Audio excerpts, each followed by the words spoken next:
Hello, and we are live. Now live, but we're currently doing a bit of on-screen clock at the moment. Well, that's what the button says, so that's what I'm going by. But we're not on screen because there's a countdown. Ah, nice. So they they just hear our voices. They can just hear our voices. Hello, everybody. Getting ready. And we are broadcasting live from Starbucks in Bangor, Maine. And Anaheim, California. You may be.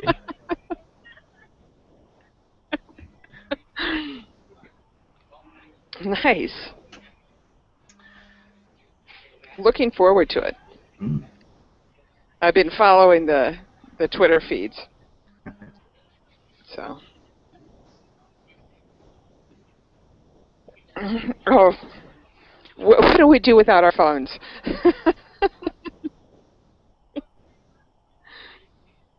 Now, see, also in future we'll have some wonderful jazzy music for this and opening credits. We're working on it. We're working on it. And that's zero, so hopefully we have some people watching at some point. Hello and welcome to A Cup of Tea with an Englishman in San Diego. My name is Leonard Sultana. Thank you very much indeed for joining us. It is all about Talkin Comic Con for the next hour or so, but we're also going to be talking about a couple of rather specific cons.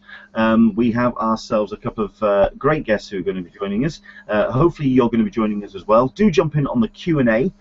We would love to hear everything that you want to contribute to the conversation, especially when we're talking about D23, which is happening right now. I think the doors are opening in a couple of minutes, which means one of our guests is going to be running a little bit late. But he's kind of not. We'll explain why in a second. This is a hangout that is very, very graciously supported and sponsored by Funko and Marvel. They have joined together to produce the Collector Core boxes. These are fantastic themed boxes around Marvel product, powered by Funko, featuring exclusive bits and pieces inside the boxes over the course of your subscription. You can buy them individually or you can get them as a subscription. And as it happens, the next one is due in the next couple of weeks. The cutoff point for ordering it online at collectorcore.com is today, which means if you are wanting to take part in the Collector Core experience, now's the time to do it. But we're going to give you the chance totally free of charge tonight. Basically, we are going to give you the chance to win the Secret Wars Collector Core box, which is going to be the next one available. And the way you can do that is over the course of the next hour, you need to tweet 2 addresses and a hashtag and an answer. Basically, we want you to tweet to Collector Core. That's COLLECTORPS,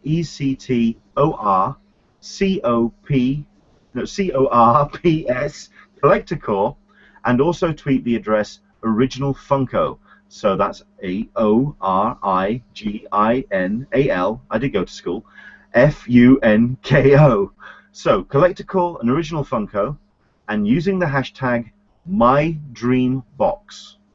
Okay. What we want you to do is suggest what your ideal Marvel-themed Collector Core box would be.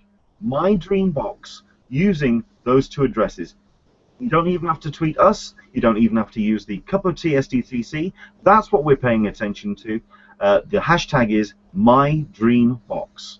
Okay, and what you have to do is put in there a suggestion what you would like the ideal theme for a Collector Core box in the future. What would you like the supersized Funko to be? What would you like the T-shirt to be? What would you like the bits and pieces inside the box to be? Your themed box. What is your dream theme Collector Core box?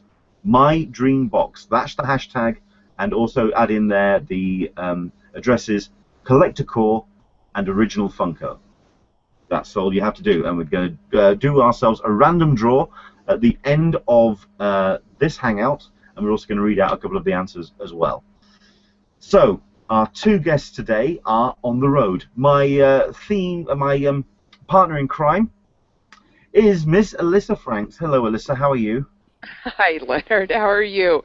I'm Wow. fine. I've had very little sleep, but I will explain that in a bit as well, because I've been off attending a con of my own. What are you doing, and what are you doing in Maine? I am on a family vacation and just about at the jump-off point for the, how shall I say, the land of if you don't have a pickup truck hauling something, you're missing out. Because the amount of ATVs and horse trailers that I passed on the way up here, yes, I go fast, was impressive. You know, they far outnumbered the sedans. Let me put it Wow. that way. And so I'm on family vacation time. Well, you kind of deserve it because you do work very hard. So it's great to see that you're actually getting the chance to kind of relax and enjoy yourself. But where are we finding you? I am in a Starbucks.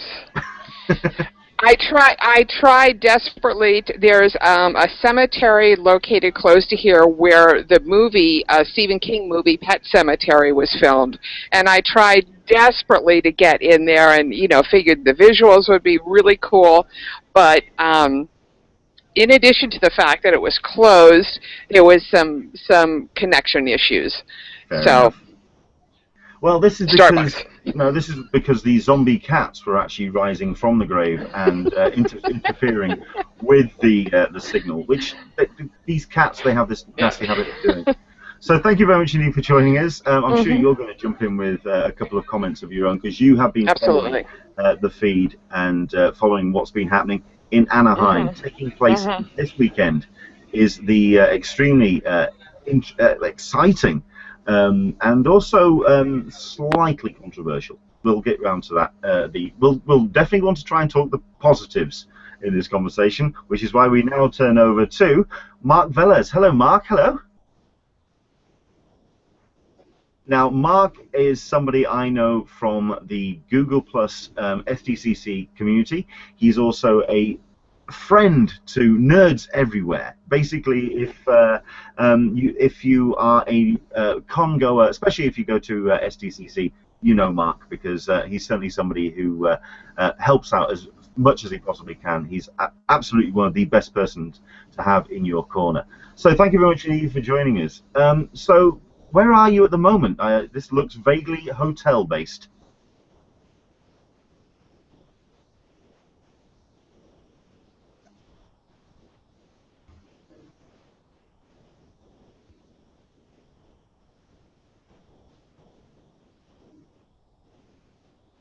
So, what exactly have you seen so far?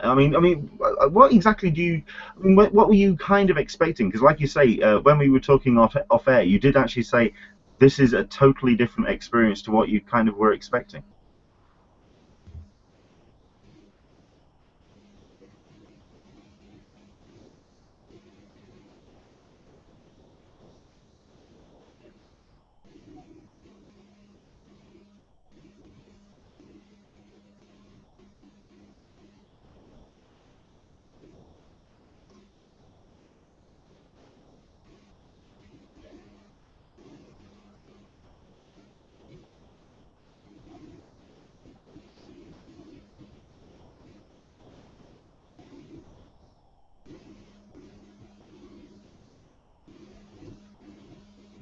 Really?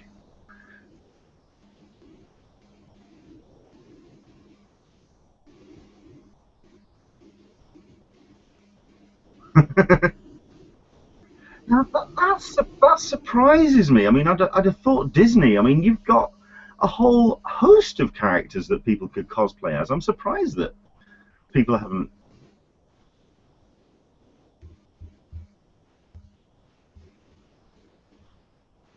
Some people's desire to come out and cosplay. It's really hot right now. But yeah, I'm right now in the hotel because hotel has a Wi-Fi and my phones can get their Wi-Fi. Okay. We have actually had a message from a couple of people saying that they can't actually they can't hear you. If you can just... Oh, I can't hear Mike. Is Mark muted? I hope not, because we can hear him. And we're hoping that it's actually going out. So let me just check the connection. Sorry about this, but... No, 1 second. I can hear Mark. I can hear Mark as well. Yes. Let's unmute him and mute him again, and let's go from. Let's try that again. No, it's actually showing that he's muted. That's a shame. So we are going to try and get Mark back. Bear with us. What we'll try and do is we'll ask Mark to possibly turn up, unplug his microphone, plug his microphone back in. Basically, just to cover, just in case you didn't quite catch what he said.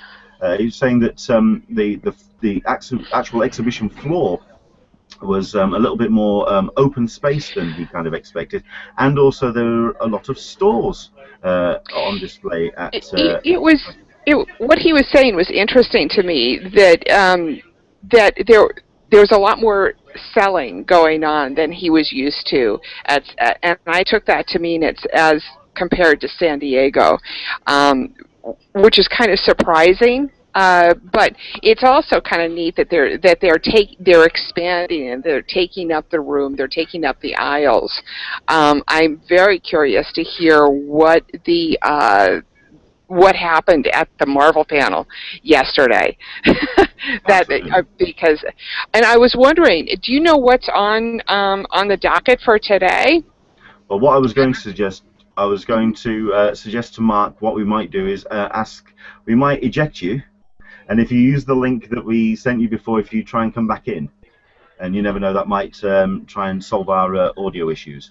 Myself and Alyssa will talk amongst ourselves. We'll try and we'll discuss what we have seen and what we have heard. But yeah, if we can, we'll eject you from the conversation, Mark, and if you can come back into the conversation, if that'd be great. Okay. Right. So we will have Mark return with us. So yeah, what we're going to try and find out from Mark is certainly what has been happening at D23. Also, it's been very interesting, some of the things that have been at that panel, which he was talking about, the live action panel, which was took place yesterday. For myself, a very exciting thing in part of the Star Wars section, the Lucasfilm section, in the poster that was presented to all attendees, the lucky swines, because I am a massive Drew Struzan fan. So it was, we're kind of, myself and one or two others have been talking. It does look very much like a teaser poster. We're not entirely sure if Drew Struzan will be doing the posters across the advertising. We can only hope, because at the end of the day, he is the master at all of this. But he's produced this brilliant picture, which features Finn. It also features a couple of the other characters as well, and a rather old-looking Harrison Ford, but in very dynamic pose. So very interesting to see. Bear with me a second. Let me just see if we can invite Mark back into the Hangout. The other thing that was also interesting to see was the amount of Disney products which on the Pixar and on the live action Disney product as well. It seemed very interesting to me to have that much in terms of live action remakes, which does seem to be kind of like the go-to product when it comes to Disney at the moment. Bear with me a second. We are just trying to get Mark back into the Hangout. It's a shame, because I would absolutely love to get him back into this. Do bear with me. If you don't mind. No, go for it. We had some interesting conversations on Twitter yesterday, and a few posts on the forum with regards to how the lines were being managed. Apparently, they did a variation on the first night. They did a variation on the theme of wristbands, where they handed out wristbands for three, I believe, 2 halls and the main floor. So people, which was kind of interesting to see that they were segmenting people up that early in the game and were taking a cue from what we have to assume is San Diego, and trying to put some sort of an order to that, which is pretty neat. I did see a few tweets yesterday with regards to concern about how the lines were going to be managed, and apparently it took some people a couple of hours to get into the hall to D23 itself, which was interesting. I mean, I have to say, if you walk up to the door at 10 o'clock and you expect to walk right in, that's a little, I don't think you can expect that. However, if you get there at 5 a.m. and it takes you 2 hours to get in, I think that makes that could be a real problem. They were using RFIDs, but they had only had 2 or 3 people tapping in and tapping out, which you need more than that. I mean, the VIP line at New York, I think, had 3 or 4 just across, and it was, it was so quick. You barely had time to readjust. It was basically like holding up your wristband, your tag at San Diego, and tapping and walking on, and that's all it needs to be. So I'm kind of interested to hear what people say when they get back from D23 with regards to the RFID system. Sure. Annoyingly, we are actually.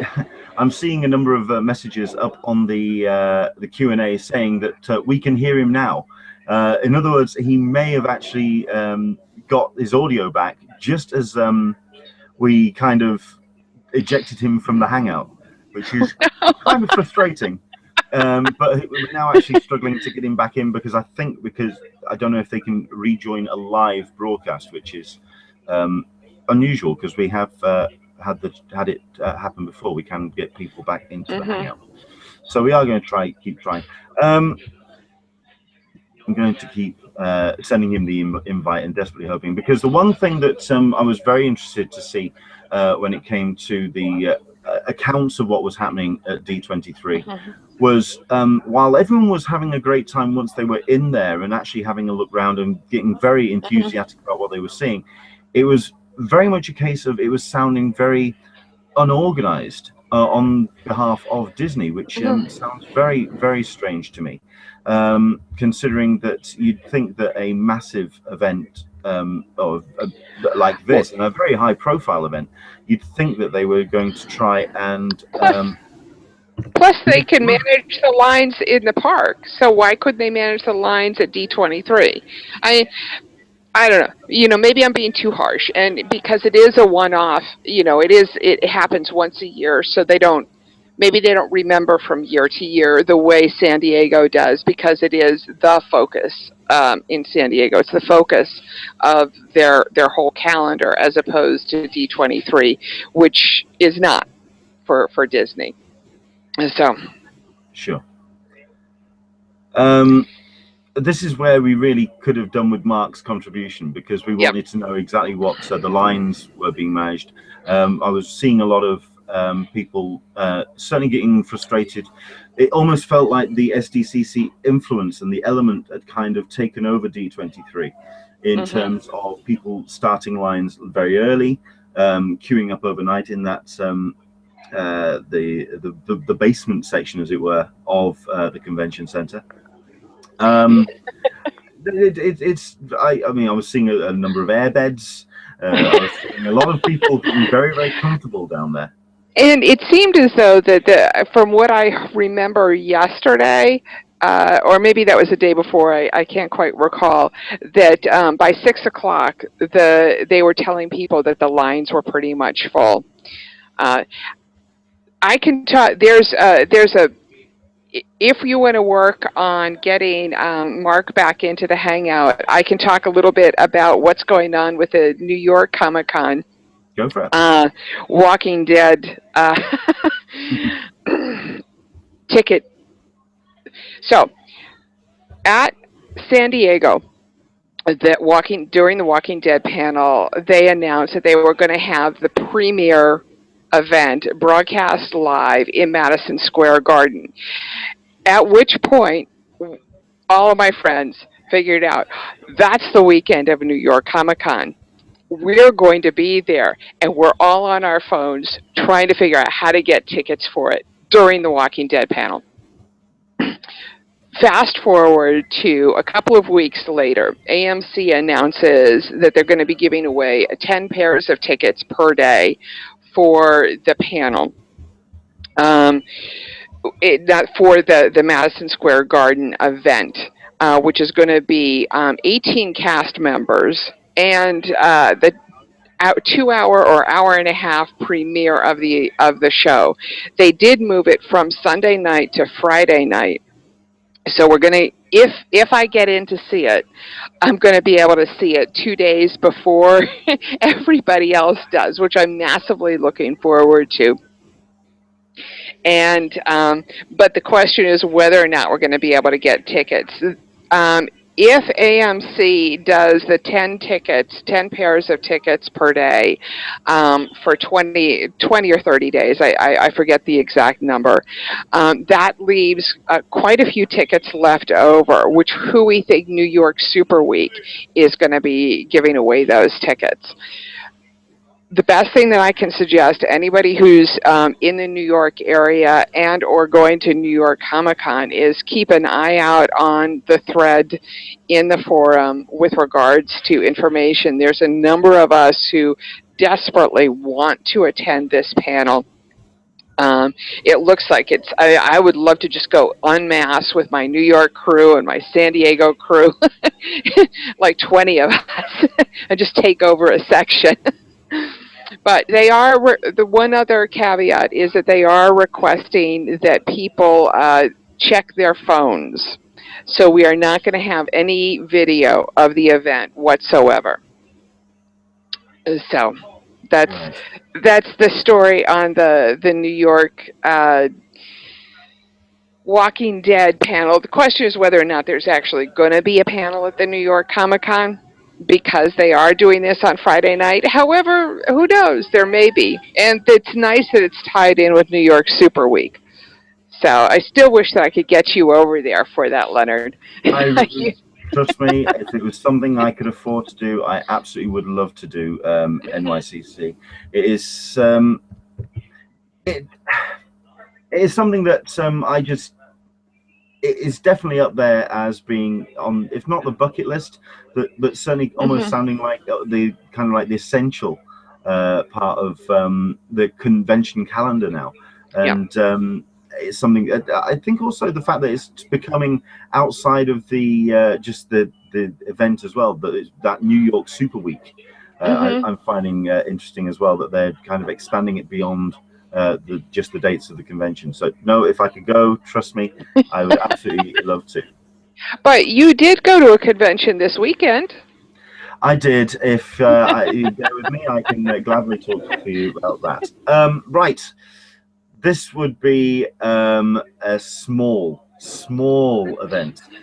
This is at the Motorpoint Arena in Sheffield. This was organised by Showmasters, and this is Sheffield Film and Comic Con. Now, I did a couple of periscopes and took some pictures as well, so if you caught them earlier, you will certainly have seen the kind of layout of what the event is. I find it very fascinating how they do it, considering that what it is in the seating area of a arena. And the great thing about it is they also leave the seating open for people to kind of just step back and just look down over the entire con. It kind of allows you to have that kind of fly on the wall kind of feeling to the whole event. Admittedly, you're talking around, I think it's 3 or 4 shoots, and it is mostly stalls selling pop culture related stuff. So you've got your signature sellers, you've got your signed photograph sellers, you've got a lot of Funko being sold, a couple of Comic-Con exclusives or convention exclusives in there for some strange reason. But hey, allowed me to fill at least 1 or 2 gaps in there as well.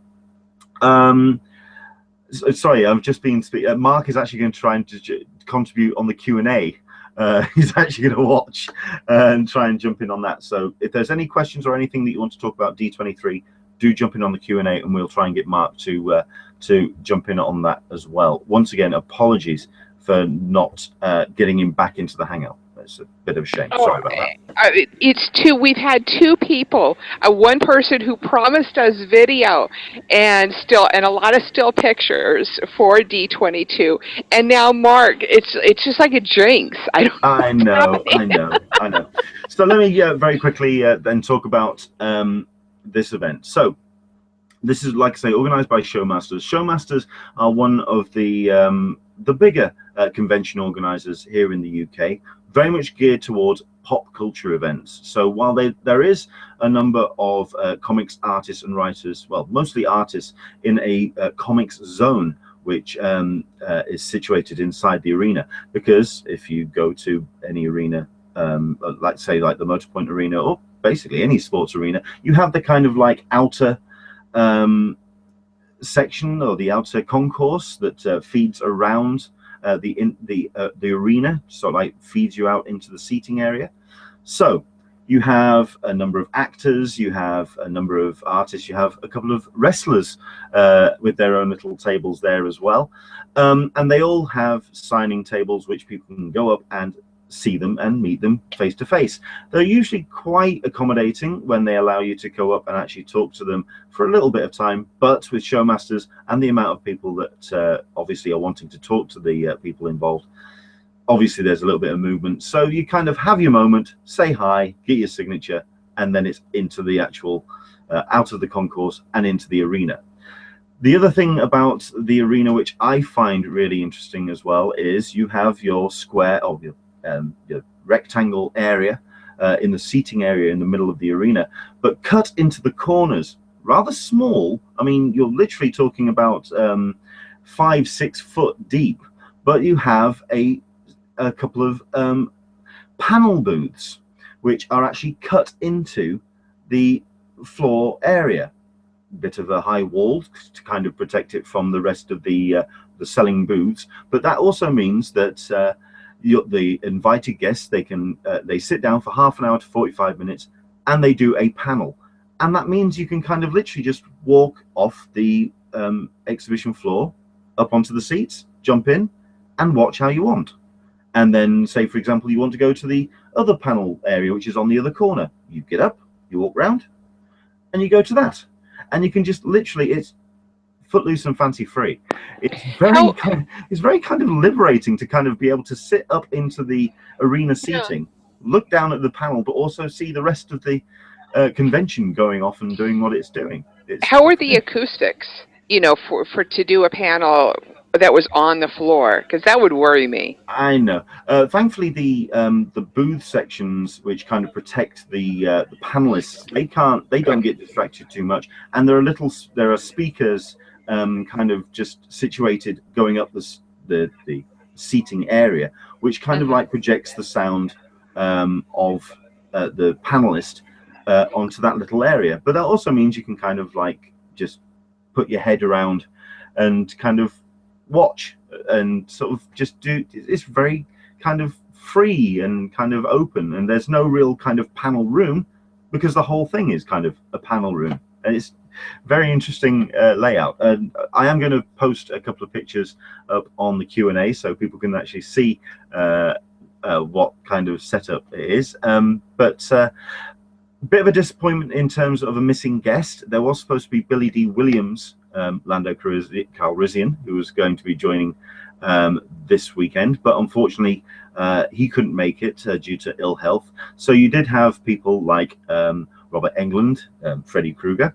You also had a guy that I've never met before, I've never seen before, and was quite an experience to watch him talk, which is Michael Biehn from the, or Biehn, however you want to pronounce his surname, from the Aliens, from The Rock, from, of course, Terminator.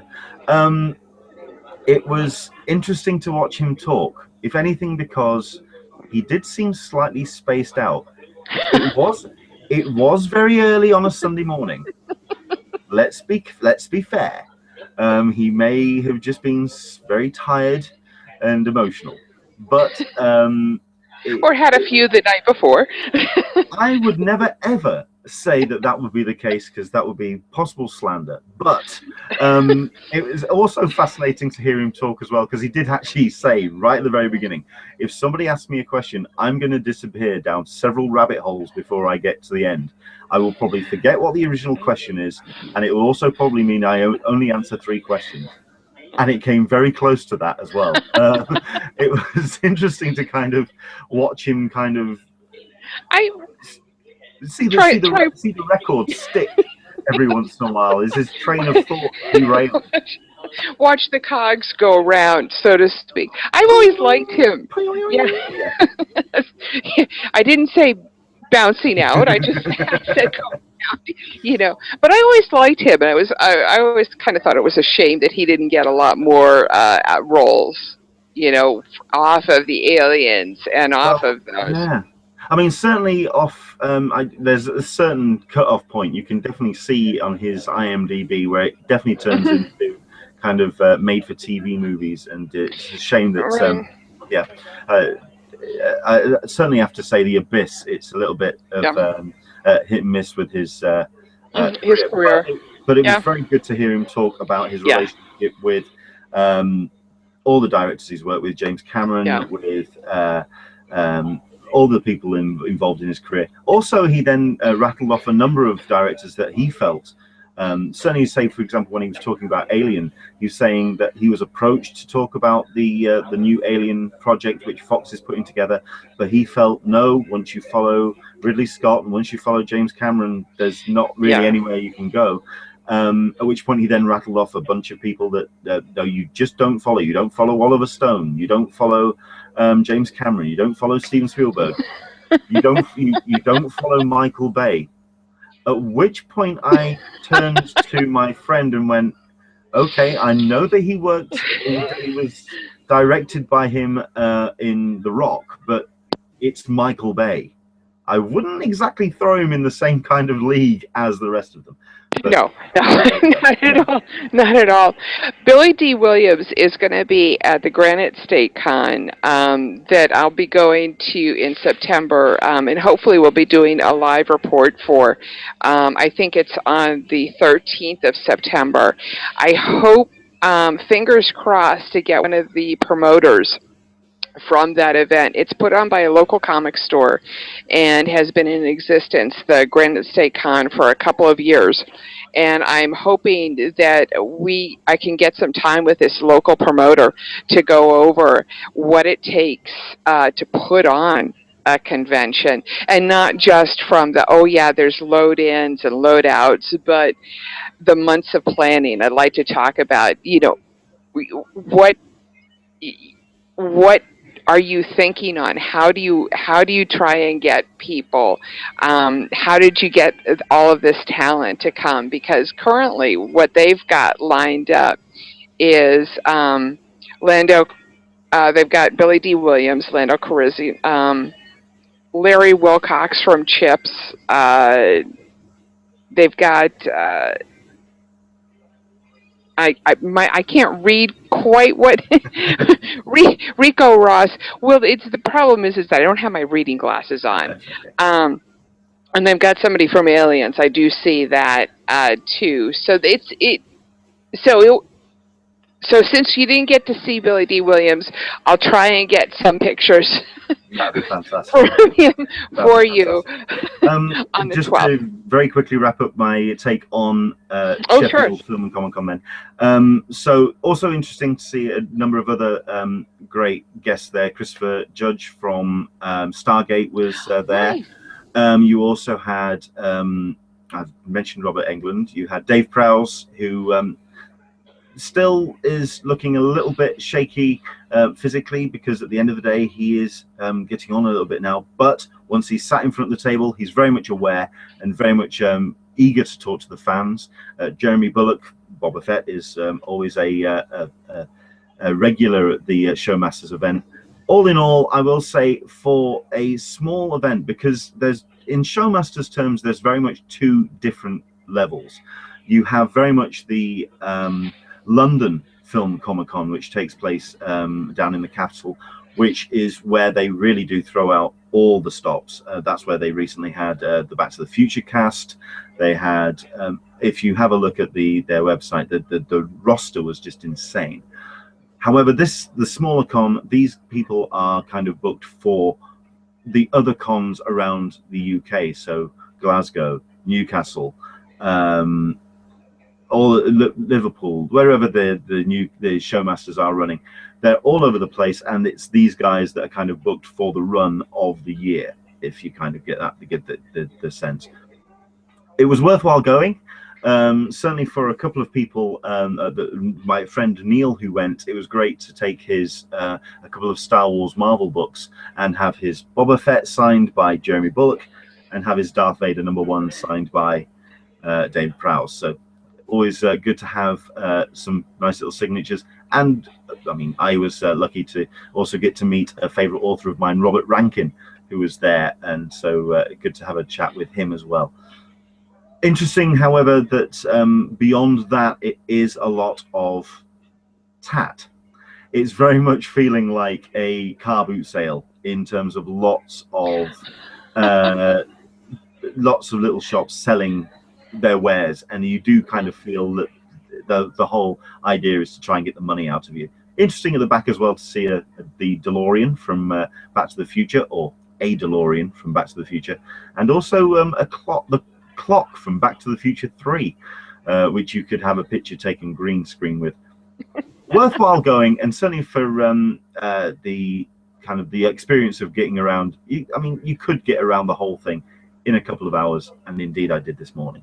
So that was my take on Sheffield Film Comic Con.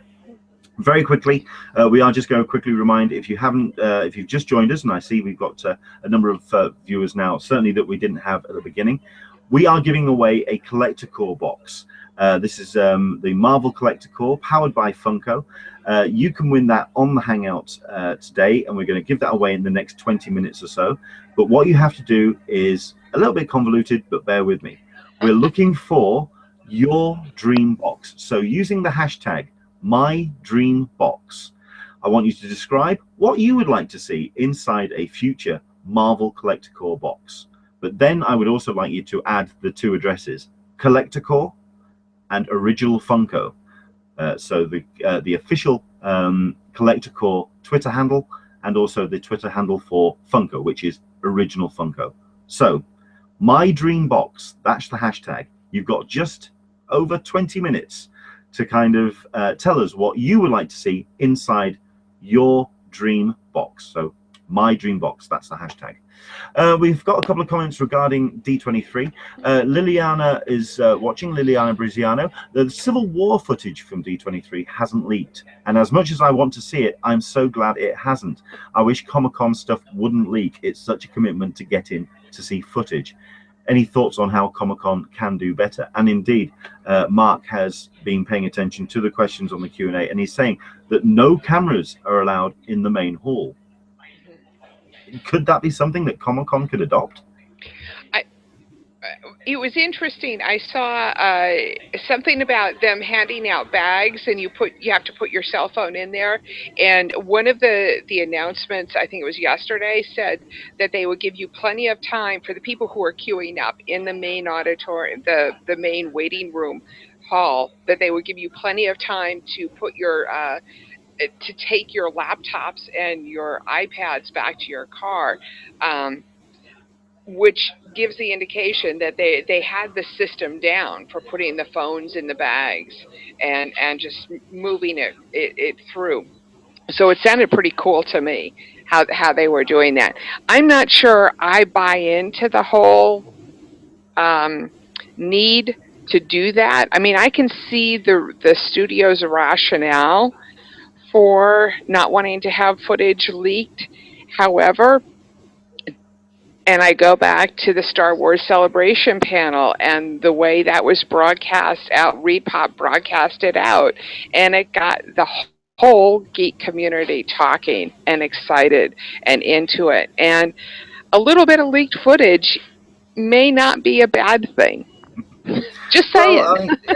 Well, I mean, it's got to be said when the not the Deadpool, the Walking Dead. Suicide Squad. When the Suicide Squad trailer dropped on the Saturday of Comic Con, it was the thing that everyone was talking about on Twitter, and then there was that leaked footage, which led on to the whole 20th Century Fox meltdown. Warner Brothers meltdown when it came to their social media. Yeah, I kind of agree with you, Alyssa. While I absolutely agree that there is that commitment that you have made to get in the room, and there should be something that you can get. I mean, it's great to see that for example, everyone who got in the room is getting this Drew Struzan poster. Right. Everyone who went to Comic-Con and went to the Star Wars went to the Star Wars panel, got invited to a concert. And we got our lightsabers. That's exclusive. But the actual, and got lightsabers, absolutely. But the actual footage, that's okay, that's fine. Providing something perhaps a little bit more unique, maybe that's the way to go to make the con experience the unique experience that it is. I will say that one of the things that got me off of Hall H in San Diego was the decided lack of freebie tickets. One year I went, it was probably 2012, and no tickets in the entire day, Saturday. I didn't even get a T-shirt. And I was like, come on, I got to get at least one T-shirt out of this, you know? So that, to my mind, that's, and it could be something as simple as a T-shirt or a wristband or, you know, something that's unique. I don't mean wristband, but bracelet kind of a thing.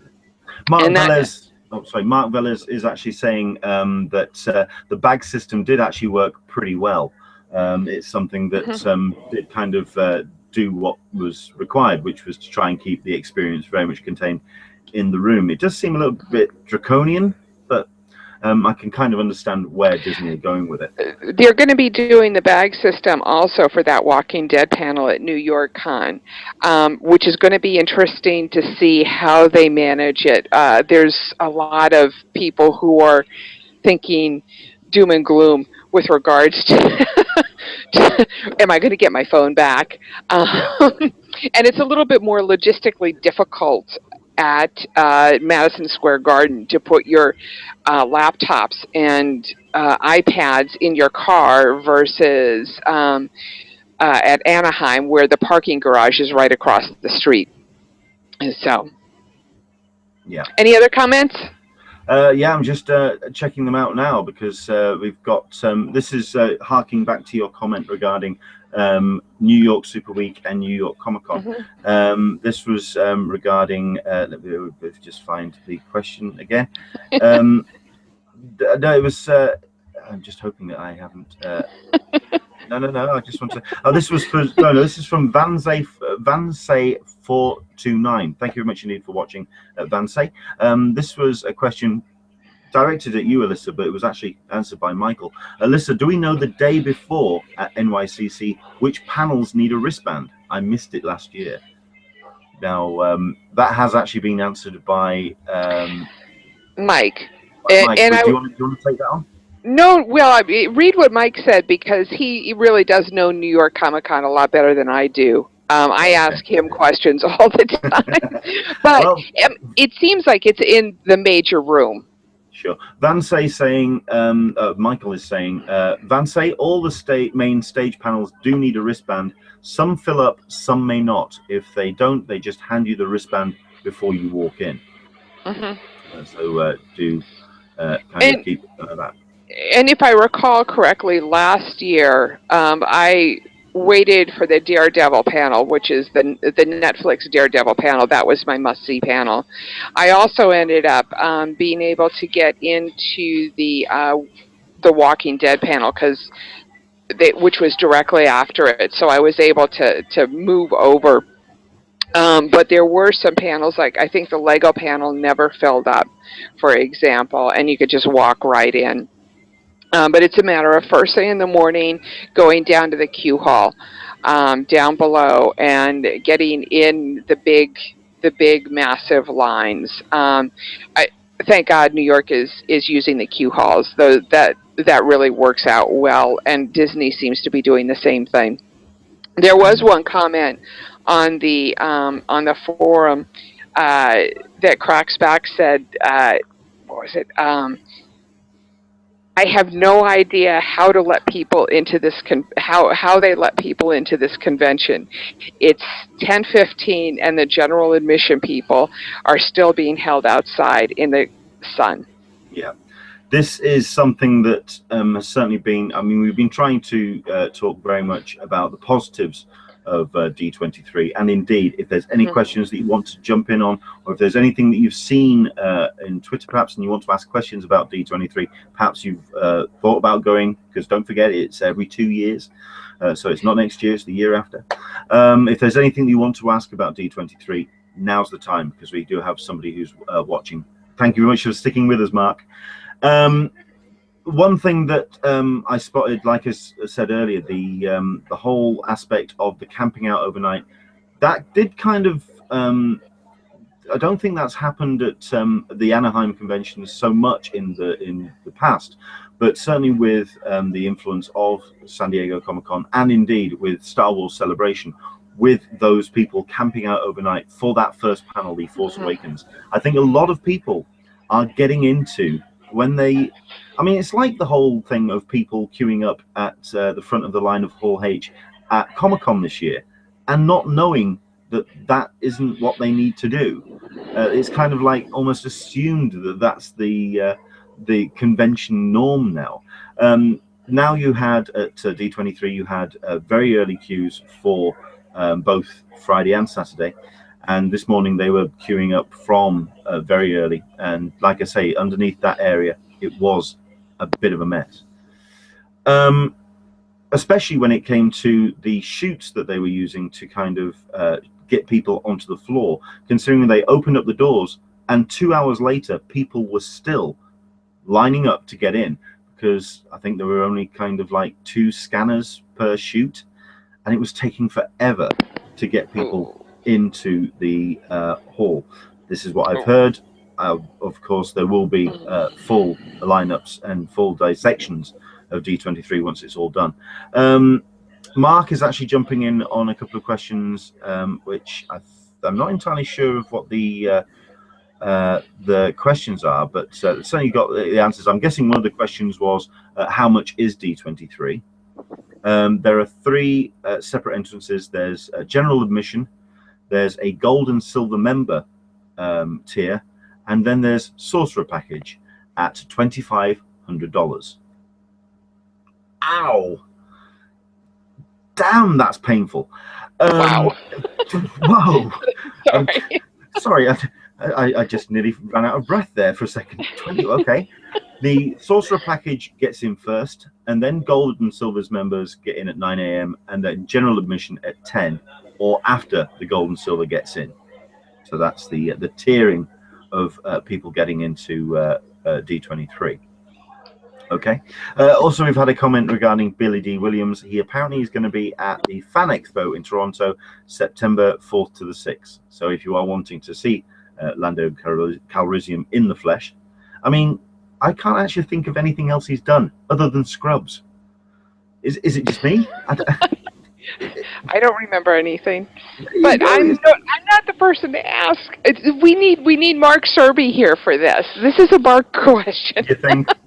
He's my go-to guy for movie stuff. Oh, absolutely. I think he remembers everything. I think I held my own this morning, considering that yes, the needle was sticking on Michael Biehn's brain. Right. And there was a couple of times where he was kind of stuck with names of directors, films that they had directed, films he'd been in.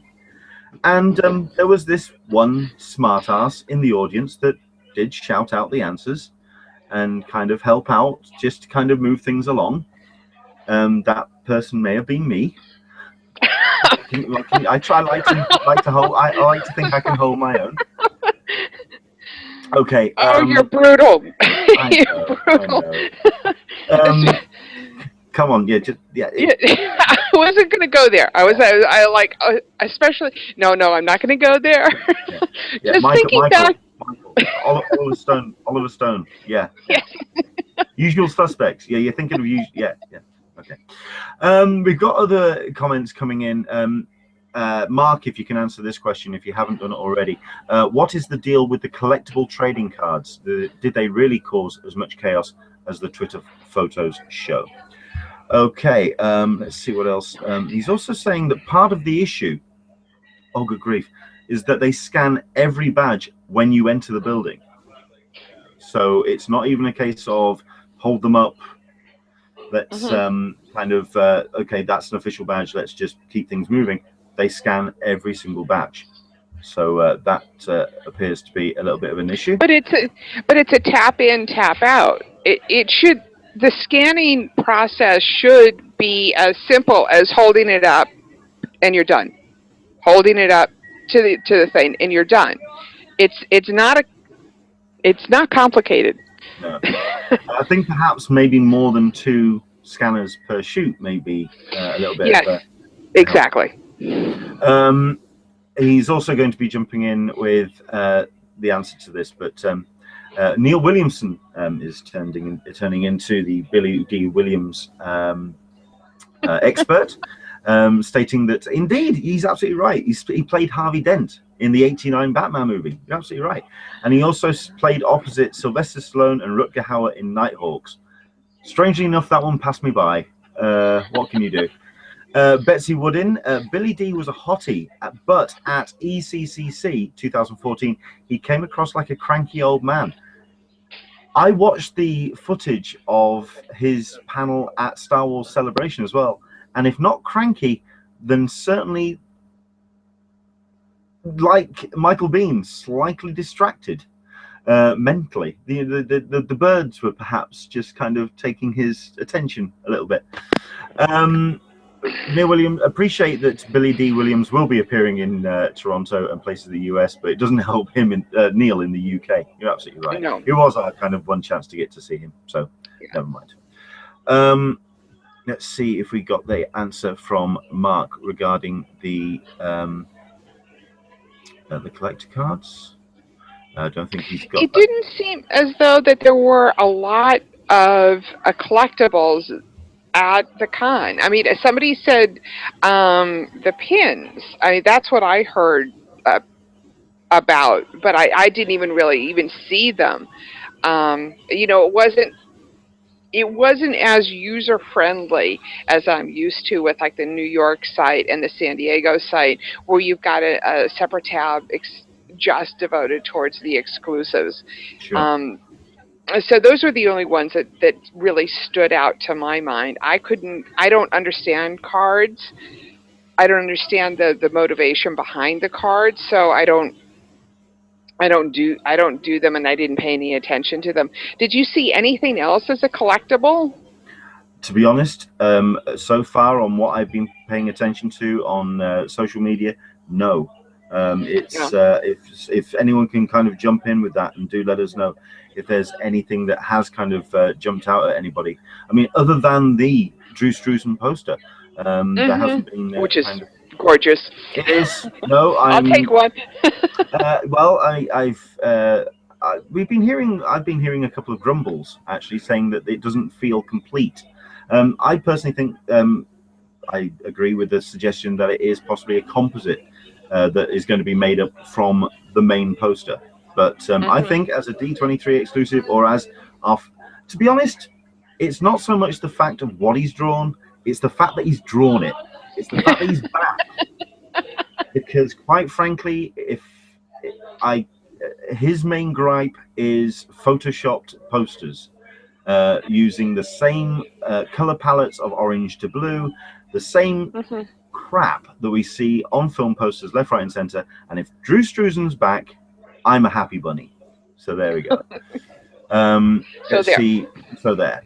Rick G has turned around and said Billy Dee also returned to Lando, voicing the smooth smuggler in Star Wars Rebels. I think he's got a fan there.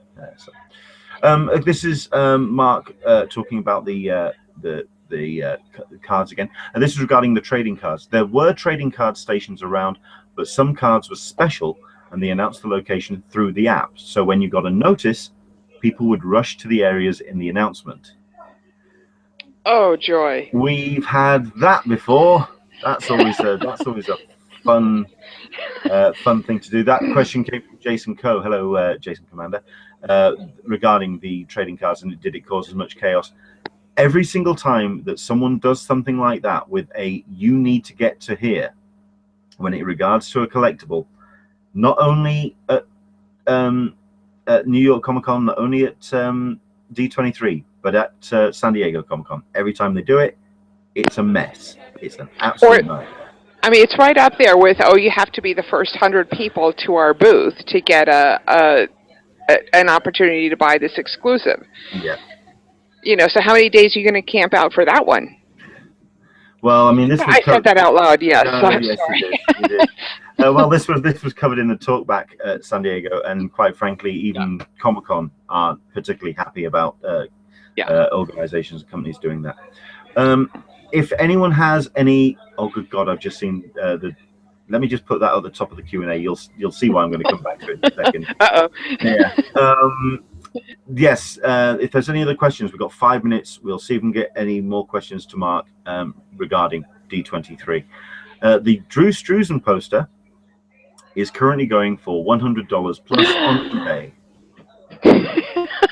But of course it is. Of course it is.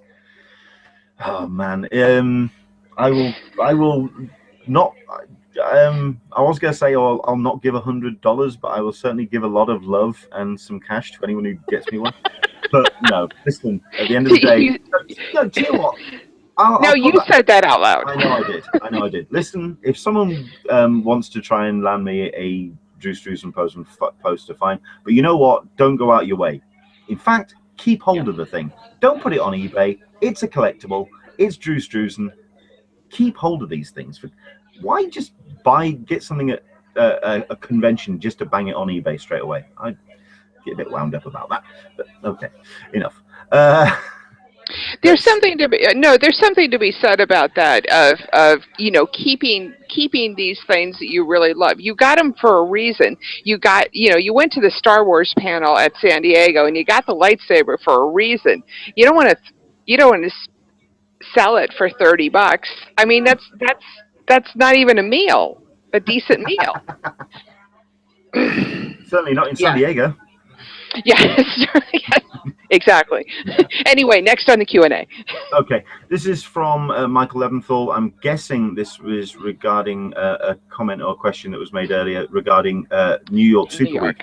New York Super Week will be giving away lots of tickets, supposedly thousands soon. Oh. Even the theater in MSG holds 5,500 people, which after AMC gives away tickets and holds back others, still leaves a few thousand to give away. So exactly. How would that work? I mean, where would they give those away? I am holding out hope that some accommodation will be made for VIP people, the people who have VIP tickets at New York Comic Con. I am, fingers crossed, some sort of a lottery pool. I would love it if we could. I would. That's the panel that I want to see. That's my must see. Well, you know, I even before I got on the road this morning, I was up at 6 a.m. and they had a rerun of The Walking Dead. So, yes, instead of watching something that I should be watching, like the weather reports or something, or actually packing, I was watching The Walking Dead this morning at 6 a.m. So, there you go. Fair enough. Okay, what we're going to do is say thank you very much indeed to Mark for joining us. Even though we did have that technical issue and we weren't able to get him back on the Hangout, it's a shame, and I do apologize. Hopefully we'll try.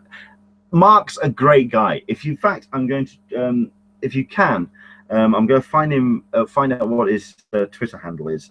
Do follow the guy, because he's absolutely worth following, and he's go to his Google Plus page, because he does spend a lot of time on Google Plus, as you should, because quite frankly it's great. just me. There's also, let me just pull up his Twitter handle. Like I say, he's a great guy to have in your corner, and he's certainly somebody to follow. I'm going to find that and get. I'm just trying to find him. Bear with me a second.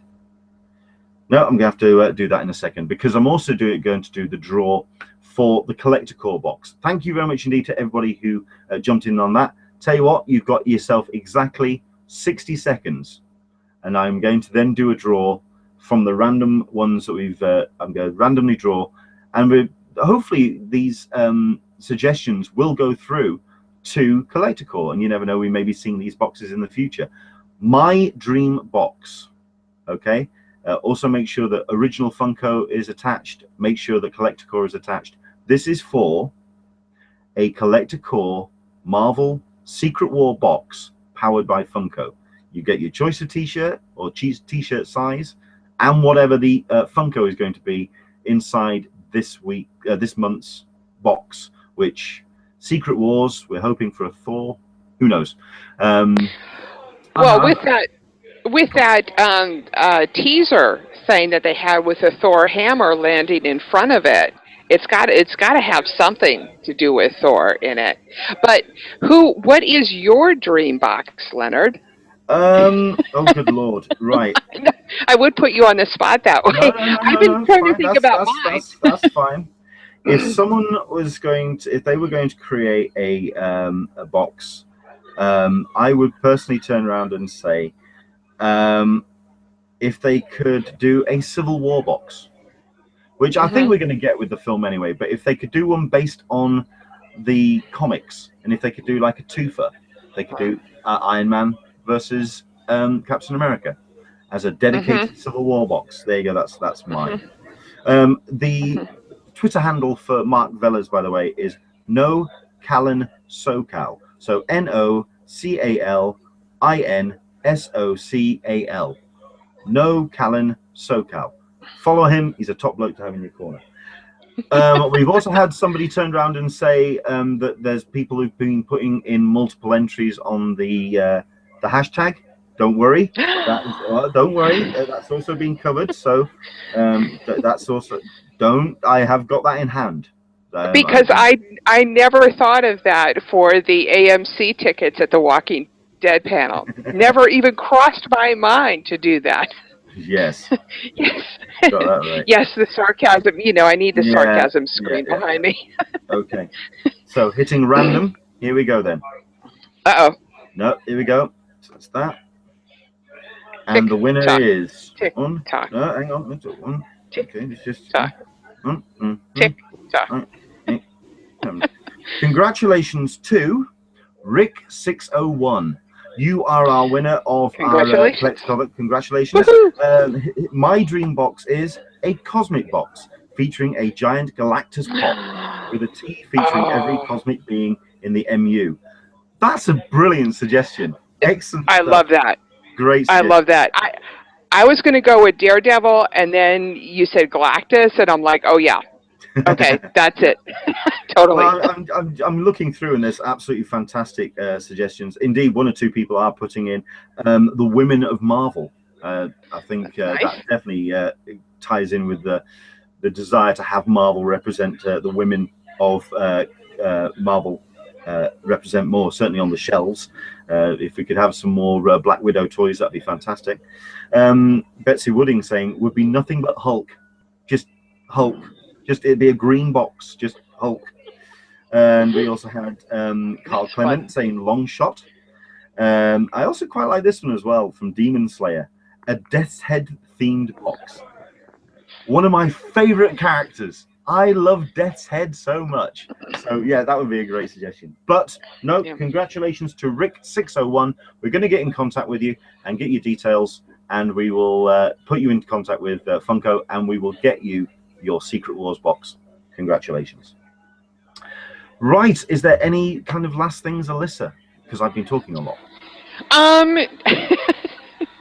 No, I think that we're pretty much set. Next week is we should I will be at home, so I think it's going to be pretty much a normal week with more people.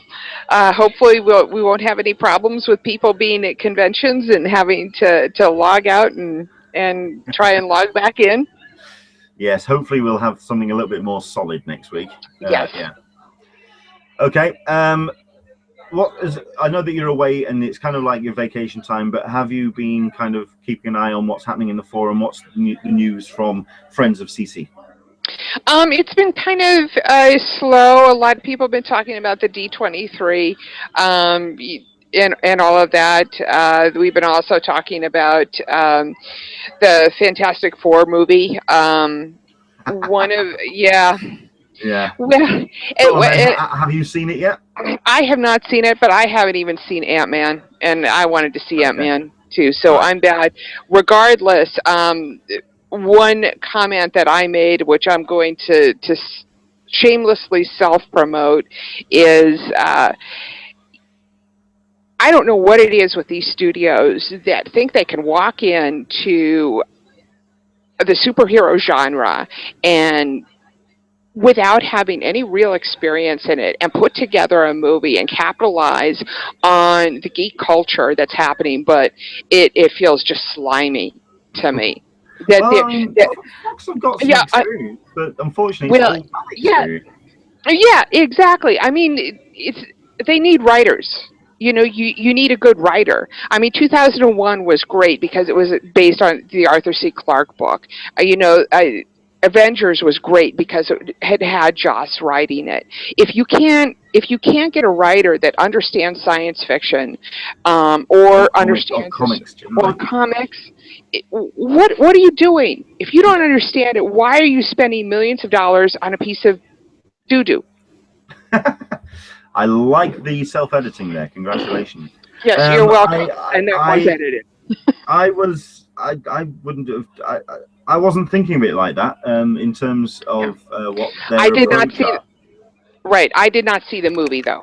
Okay, we've posted a couple of reviews up on An Englishman in San Diego. One being particularly negative, and one being kind of middling. Mine was my personal review is that it's a half-decent film that's ruined by a very bad ending, and the half-decent section of it just takes way too long to actually get there. The end feels tacked on, the relationships don't quite gel, and it just doesn't feel right. It also doesn't help when your own director kind of slams your own film the day before release. So enough of fun games.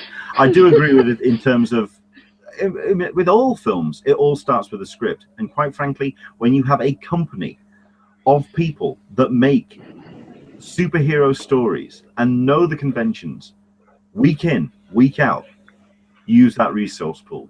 And quite frankly, I don't think they're using the writers of comics far enough. So there we go. Yep. Okay. What else? I think that's pretty much it, I suppose. Thank you very much indeed for taking part. Like I say, it'll hopefully be a little bit more on the tracks, but we've talked D23, we've talked Sheffield Film Comic Con, we're back to talking Comic Con and all sorts of other bits and pieces next week. Thank you very much indeed for joining us. Back again with Talking Comic Con, a cup of tea with an Englishman in San Diego next Sunday. 10 o'clock a.m. Pacific, 1 p.m. Eastern, and 6 GMT next Sunday. Do take care. Enjoy the rest of your week, and we'll hope to see you soon. Bye-bye, everyone. Bye-bye.